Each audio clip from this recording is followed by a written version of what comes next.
Welcome to the Content Amplified podcast, brought to you by Masset. Our goal is to help you get more from your marketing content. Each episode is a 10 to 15 minute interview with industry experts that share amazing insights to help you squeeze as much juice from your content as you possibly can. Here's today's interview. Welcome back to another episode of Content Amplified. Today I'm joined by Jared. Jared, welcome to the show. Thanks for having me, Ben. It's good to be here. Awesome. Love it. Well, Jared, we have a fun subject that's really timely to talk about. Before we dive into the subject, maybe if you could just let us get to know you a little bit, share a little bit about your background, passions in marketing, what you love about content. Okay. Well, I spent about 15 to 20 years as a journalist, writing for various newspapers here in the Intermountain West region, from the Salt Lake Tribune up into Idaho, Deseret News, and doing a lot of freelancing and stuff like that. So the written word has always been a passion for me. As print journalism, the industry itself contracted, I was part of that movement out. So I kind of got into organizing events and had to do the marketing for those myself. And one thing has led to another. And now I've got what I would consider 15 plus years of digital marketing experience, where I use the written word to try to get people to buy stuff or at least engage with whoever is paying me or whatever I need to do. I love it. I love it. Well, today what we're going to talk about is really, generative AI. It's a subject that a lot of people have talked about, but really a little bit different side of it. When and how we should really approach AI as we're writing this creative content and as we're building content. So you have this cool phrase of your creative engine. And when we were talking beforehand, you kind of mentioned that AI should supplement your own creative engine, but not replace it.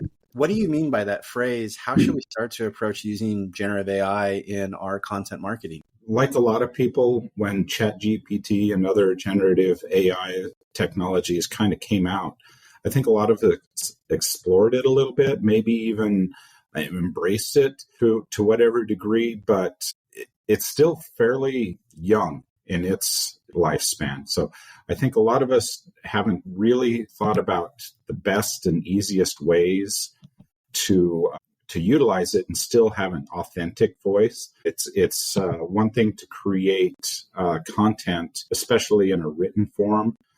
It's one thing to create that where it has accurate information.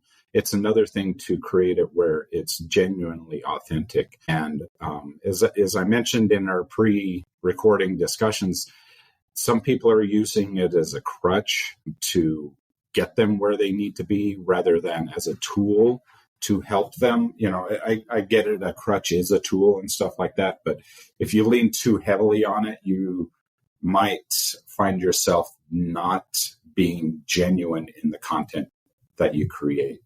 And what I mean by that is, if you don't know how to use the prompts correctly, or if you don't go back and clean up the text that AI gives you to make it more authentic, and I think that's where being a good copy editor is very important. If you're not able to do that, your content reeks of not being genuine, for lack of a better word. You can recognize, usually within the first sentence, if not paragraph, that this bit of written content, it might have my DNA and my fingerprints all over it, but it's not really mine. It was something that just was spit out by the AI engine, and I put some lipstick on that pig and posted it as a blog post. So in my opinion, if we use it, which all of us, in my opinion, should be, because I guess that most of us are small marketing departments that are asked to do big marketing departments work. So AI isn't essential, but if we're not learning how to use it not as the source, but as a tool to create things, if we're not doing it right, our customers, our target audience will recognize it pretty quickly, and we'll do ourselves a disservice. Yeah. I think it's fascinating. You brought up, if you are just using flat out AI content, that it really reeks of ChatGPT and things like that, that you can just see it from a mile away. And for some reason, there's this reaction from the reader of, oh, this is not genuine anymore. This is not authentic anymore. And all of a sudden it kind of discredits the content and or the business that has published it. It's kind of fascinating on that front. So if we're not just copying and pasting what's coming out of ChatGPT, no matter how good our prompts are, how do we use ChatGPT? How do we use AI to help us create genuine, authentic, valuable content? How do we get started with that? I started my career as a sports journalist, writing basketball, football, crap like that. It was what in the newspaper world, they called it the toy department, unserious journalism. But it was also the part that kind of sold a lot of the newspapers. In any case, what we had to do was, at that point, I mean, this was 15, 20 years ago, everything was authentic. Everything was fresh out of our brains. We didn't have a formula where we could just cut and paste or insert, a sentence into a template. Everything was genuine. Nowadays, with prompts, or at least with AI, you're able to tell the computer, tell the AI that here's what you want. Here's what I want you to spit out. And frankly, if you use 50 words to tell it what you want, you might be able to get 1,000 words worth of content spit out from it. But because most of these AI things don't have personality, they don't have genuine intelligence, they give generic responses. And so when you said that people can see things from a mile away, and I mentioned this earlier, if I see a blog post or something that says, in the dynamic world of, I know for a fact that this content producer used AI and then put minimal effort into cleaning it up and making it a personal or more authentic and accurate thing. While I'm probably guilty of having done that a few times myself, maybe a lot more times than any of us want to admit, especially when we're under a crunch to get a lot of content out. It really does help if you, especially in those first 3 or 4 paragraphs, ignore whatever AI told you to write. Just write those things yourselves. I've found it very helpful to not say write a blog post on forklifts, because I work in a warehousing industry space now. Rather than saying write a blog post on forklifts, I'll say write an outline for a blog post about forklifts in this circumstance. So that's kind of, and then it gives me some bullet points, and I'm able to say, oh, writer's block is gone because I've got these bullet points and this is what I need to do. I'm able to use my own voice to complete, a sentence or two on each of those bullet points. You can weave in your SEO. You can be found on the search engines, which in a lot of cases, that's all that we as marketers are asked for, unfortunately, is to get us to show up on Google. And that doesn't mean you have good content. It means you've got the right words plugged into your SEO work. So to one degree, that's great, because you want to show up on Google. You want people to click through.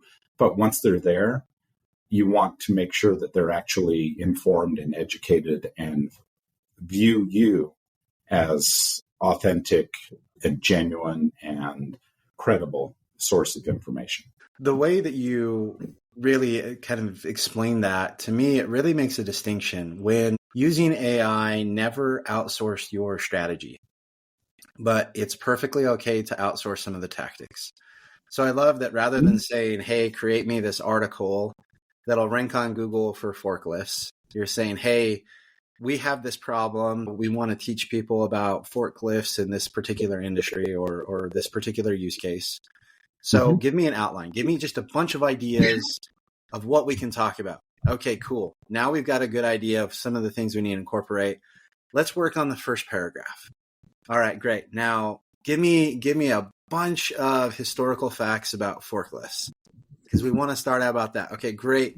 Let's focus on this one. Make sure that we do this, and this, and this. It's like, the ability for you to craft this wonderful piece of music almost with all these different instruments but you're still the mastermind behind the scenes. So I love that you really tailor this experience to just really making sure you hold on to the strategy, but you're perfectly comfortable with AI taking on the tactics of it all. Right. What tips do you have for the outline? Like when you're working on an outline and you're trying to get good results, like maybe walk us through the process. You've got an outline. How much of it are you writing after that point? How much of it is AI writing? What are some good tips to kind of work with the outline framework? So, a lot of that will depend on how much content you need to produce, how fast you need to produce it. If there's more than just one piece per week, or if you need to get 2 blog posts up per month or per day, that will impact how you approach things, obviously. If I have to write 2 blog posts a day and each one is, say, 1,000 words, I will probably lean more on some of what AI might help me with than if I needed 2 blog posts a month or 2 blog posts a week. If it's 2 a month, I'm going to go out and maybe interview some of them, our salespeople or our technicians and stuff, and get some of their perspective, because I'm not an expert on forklifts, but I know that our techs and our warehouse installation people, they are experts on this stuff. They know what is best in the right situations. In any case, one of the more recent forklift blog posts that I wrote was, what's better, renting, leasing, or buying? So I wanted to explore some of the pros and cons of renting a forklift versus leasing one versus buying one. And I just literally asked AI or ChatGPT to give me an outline, demonstrating some of the pros and cons of renting versus leasing versus buying a forklift. And instead of it giving me 25 paragraphs of text, it gave me 25 bullet points. Mm-hmm. And so all I had to do then was I weeded some of them out, because I knew that what they provided me was not actually what I needed to discuss. So I just cut delete. Yeah. No big deal. So, and then once I had it trimmed down to the actual things, and, I was able to massage some of those bullet points to be a little bit more industry specific, then I had a list of, say I had 3 pros and 3 cons for each of those. That's 6 per item. So 18 paragraphs, so to speak. Yeah. Writing a 1,500 word blog post on the pros and cons of forklifts in various situations would be a little overwhelming for me if that's what I looked at, because I'm not an expert on it. However, if I looked at, I've got this bullet point, I can write a paragraph. That's not that challenging. That's not that hard. I can use Google to find additional information. The 1,500 word blog post internally felt a little overwhelming, especially when it's a subject matter that I don't consider myself an expert on. But if I was like, I have to write a 50-word blog post on this pro in this circumstance, I was like, I can get 50 words out, and then I just have to do it 18 or 17 more times. Those are some of the ways where an outline, rather than write me a blog post that is not necessarily genuine or authentic, allows me to churn through the workload much more easily, and I don't get overwhelmed. I don't get bogged down, because it really does have a lot of information that I and you and whoever can then expand on it.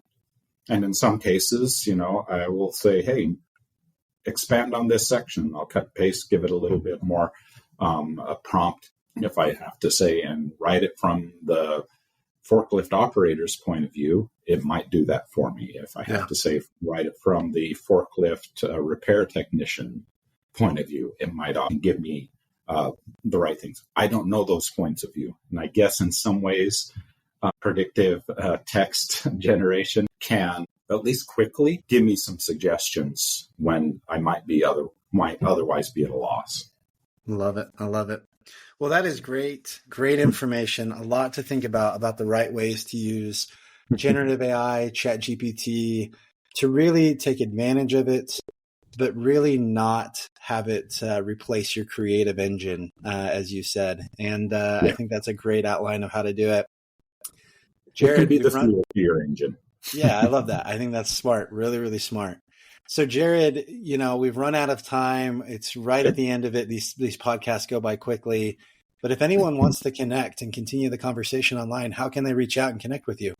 So my name is Jared Eborn. I work for a company in Salt Lake City called HOJ Innovations. We do everything in material handling and warehousing.